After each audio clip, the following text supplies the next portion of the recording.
Durante 55 años, un hombre se despertó cada mañana sin saber que ya había vivido ese mismo día miles de veces antes.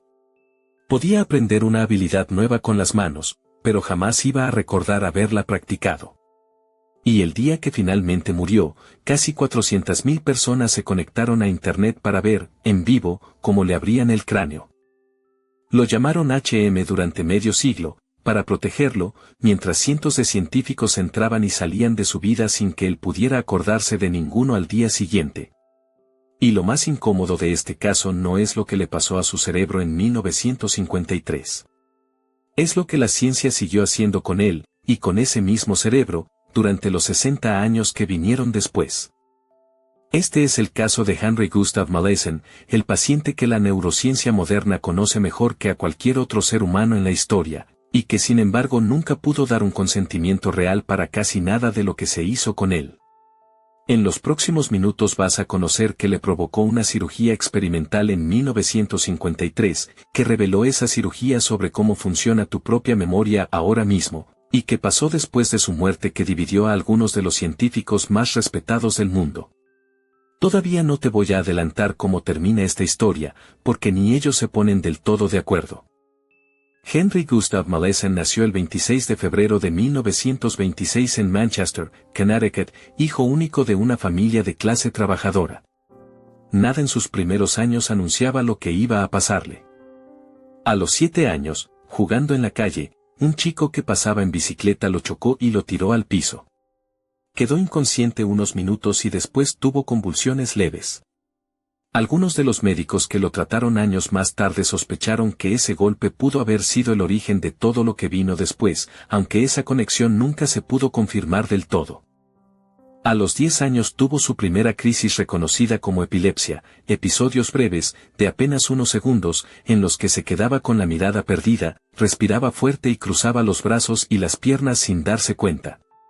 Con el tiempo, esas ausencias cortas se transformaron en algo mucho peor. ¿Qué le esperaba a un adolescente con un cerebro que, poco a poco, empezaba a fallarle? Después de cumplir 16 años, empezó a sufrir convulsiones tónico-clónicas, las crisis más severas que existen, con pérdida total de conciencia y espasmos en todo el cuerpo. Terminó la secundaria e intentó trabajar reparando motores eléctricos, pero las crisis lo perseguían a todas horas, incluso en medio del trabajo. Para 1953, con 27 años, las convulsiones eran tantas que le impedían llevar una vida normal, llegó a sufrir hasta 10 ataques por día, incluso tomando las dosis más altas de anticonvulsivos que existían en esa época. Prácticamente no podía trabajar, no podía quedarse solo, no podía proyectar nada a futuro. ¿Qué estarías dispuesto a probar si ya no te quedara ninguna otra opción? Su familia lo llevó entonces con William Beecher Scoville, un neurocirujano del hospital de Hartford conocido por operar casos límite que otros médicos ya habían descartado. Scoville le propuso algo que hoy sería impensable sin años de estudios previos, extirparle quirúrgicamente una parte del cerebro que, en ese momento, casi nadie entendía del todo.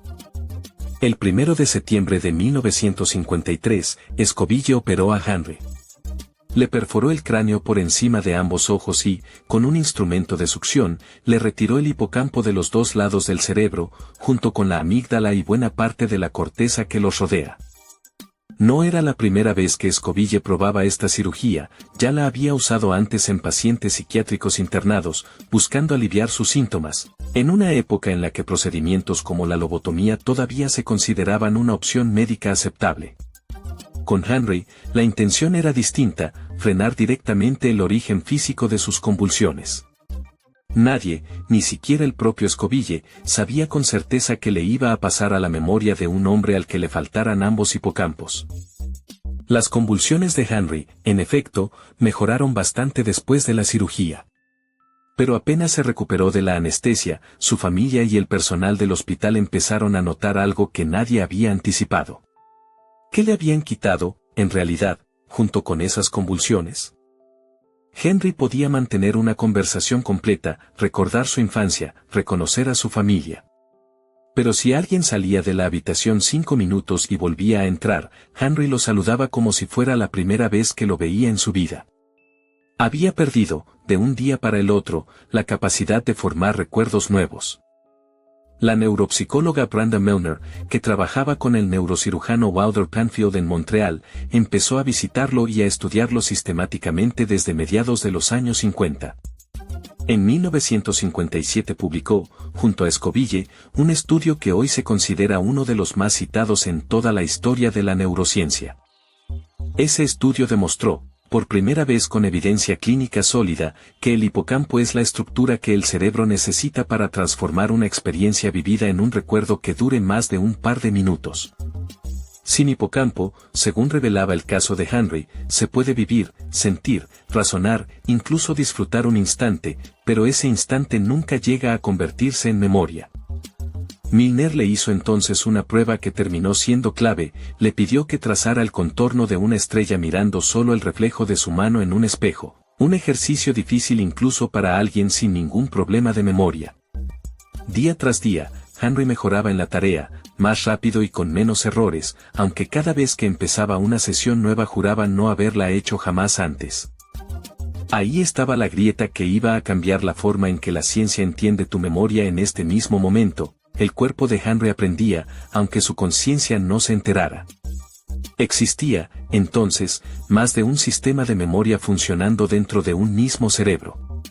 ¿Cómo puede alguien mejorar en algo que jura no haber practicado nunca? Desde 1953 y hasta el final de su vida, Henry vivió con una ventana de memoria consciente de apenas 20 o 30 segundos. Leía la misma revista una y otra vez sin aburrirse jamás, porque para él siempre era la primera vez que la abría. Contaba el mismo par de anécdotas de su adolescencia con las mismas palabras exactas, década tras década, porque eran de los pocos recuerdos que la cirugía no le había borrado. Todo lo posterior a 1953, en cambio, era territorio nuevo cada vez que lo pisaba. ¿Alguna vez te imaginaste cómo sería conocer a la misma persona por primera vez, todos los días, durante el resto de tu vida? Para Henry esa no era una idea abstracta para pensar un rato y olvidar, era, literalmente, cada mañana de las siguientes 5 décadas. En 1966, para sorpresa de sus propios investigadores, Henry logró dibujar de memoria el plano completo de la casa en la que vivía en ese momento, una casa a la que se había mudado recién 5 años después de su cirugía. Nunca pudo decir con certeza dónde vivía si se lo preguntaban de golpe, pero su cuerpo había aprendido el recorrido de esa casa caminándolo todos los días, sin que su memoria consciente participara en absoluto. Le encantaban las películas del oeste, y el laboratorio que lo estudiaba llegó a mandarle varias junto con un reproductor para que las mirara. Con los años, Henry empezó a creer que conocía a Susan Corken, la investigadora que más tiempo pasó con él, aunque su explicación era otra. Pensaba que había sido compañera suya en la secundaria, décadas atrás. Susan Corken, investigadora del MIT, empezó a estudiar a Henry en 1962 y no dejó de hacerlo hasta el final de la vida de él, casi 5 décadas más tarde. Con el tiempo se convirtió en la científica que más años dedicó, de forma continua, a un mismo paciente en toda la historia de la neurociencia. Durante todo ese tiempo, la comunidad científica lo conoció únicamente por sus iniciales, HM, para proteger su identidad real, según la costumbre médica de la época en casos delicados. Cientos de investigadores, estudiantes y neurocientíficos de todo el mundo llegaron a estudiarlo en persona a lo largo de los años, sin que él pudiera reconocer a ninguno la segunda vez que entraban a la habitación. Y acá aparece la pregunta incómoda que este caso todavía no termina de resolver del todo. Si Henry olvidaba cada conversación a los pocos segundos, ¿de qué serviría pedirle su consentimiento antes de cada sesión de estudio? Su tutor legal autorizaba las investigaciones en su nombre, pero él mismo jamás pudo acumular, de una sesión a la siguiente, ningún recuerdo de haber aceptado nada. Se convirtió, sin proponérselo y sin poder saberlo nunca del todo, en el sujeto de estudio más examinado de toda la historia de la neurociencia. ¿Cuántas veces firmarías, sin darte cuenta, el mismo permiso una y otra vez, si no pudieras recordar ni haberlo firmado la vez anterior? Deja tu respuesta en los comentarios antes de seguir, porque la parte más difícil de este caso todavía no empezó. Henry murió el 2 de diciembre de 2008, a los 82 años, en un centro de cuidados de Windsor Locks, Connecticut, por una insuficiencia respiratoria. Recién ahí, después de su muerte, el mundo conoció su verdadero nombre completo, Henry Gustav Mallessen. Antes de morir había donado su cerebro a la ciencia. Susan Corkin coordinó que ese cerebro viajara hasta California, al Observatorio del Cerebro de la Universidad de California en San Diego, dirigido por el neuroanatomista Jacopo Annese. El 2 de diciembre de 2009, exactamente un año después de la muerte de Henry, Annese empezó a congelar y cortar ese cerebro en público, transmitiendo el procedimiento completo por Internet. Durante 53 horas seguidas, casi sin dormir, fue rebanando el tejido en 2.401 láminas microscópicas, mientras casi 400.000 personas seguían la transmisión en vivo desde sus casas. Un hombre que en vida jamás pudo retener ni 30 segundos de su propio presente terminó, después de muerto, siendo observado en tiempo real por una audiencia más grande que la de muchos noticieros. ¿Qué le debía todavía la ciencia a Henry, ahora que ni siquiera podía saber que lo seguían mirando? En 2014, el equipo de Annese publicó en la revista Nature Communications los resultados de ese análisis microscópico completo y encontró dos cosas que nadie esperaba. La primera, que daba, en realidad, bastante más tejido del hipocampo del que todos habían asumido durante 60 años de estudios publicados sobre Henry. La segunda, todavía más inquietante, había una lesión pequeña y bien delimitada en la corteza del lóbulo frontal izquierdo, una zona que nadie había vinculado antes con la cirugía de 1953. Según el propio Annese, esa lesión parecía haber sido provocada por el instrumental de Escobille durante la operación original y nunca se había documentado.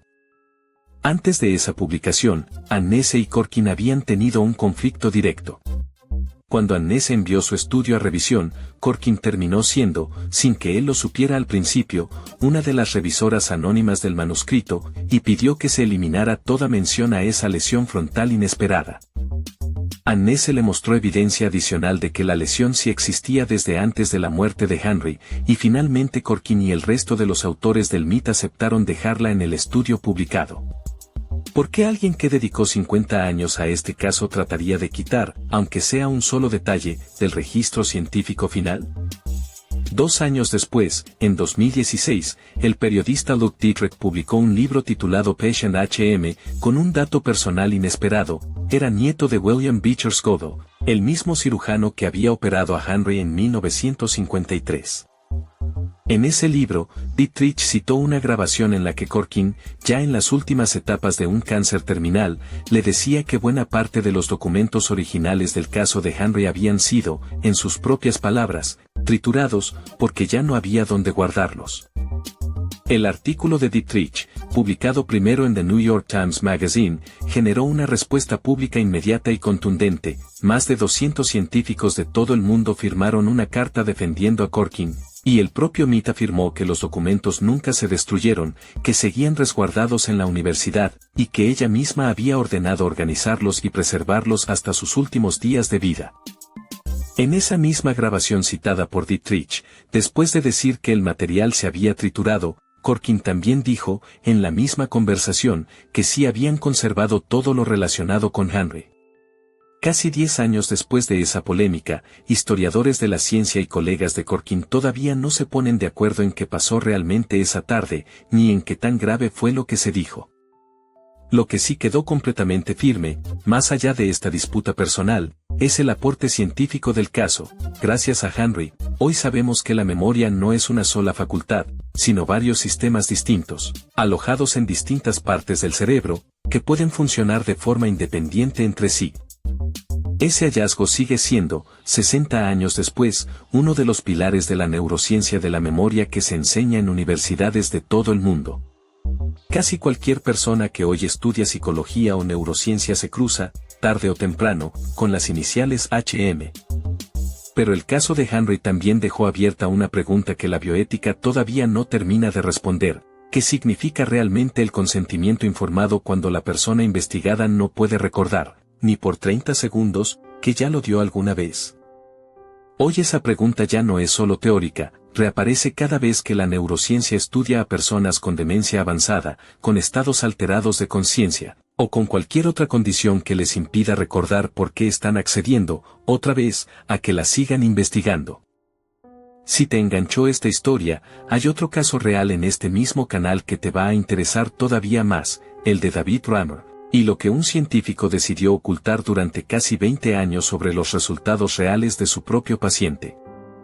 ¿Vos crees que Henry hubiera estado de acuerdo con todo lo que la ciencia hizo con su cerebro, incluso después de muerto? Contámelo en los comentarios, me gustaría leer tu opinión sobre este caso en particular. Y si te interesa entender la mente humana a través de casos reales que cambiaron la ciencia para siempre, suscríbete al canal, cada semana hay uno nuevo esperándote acá.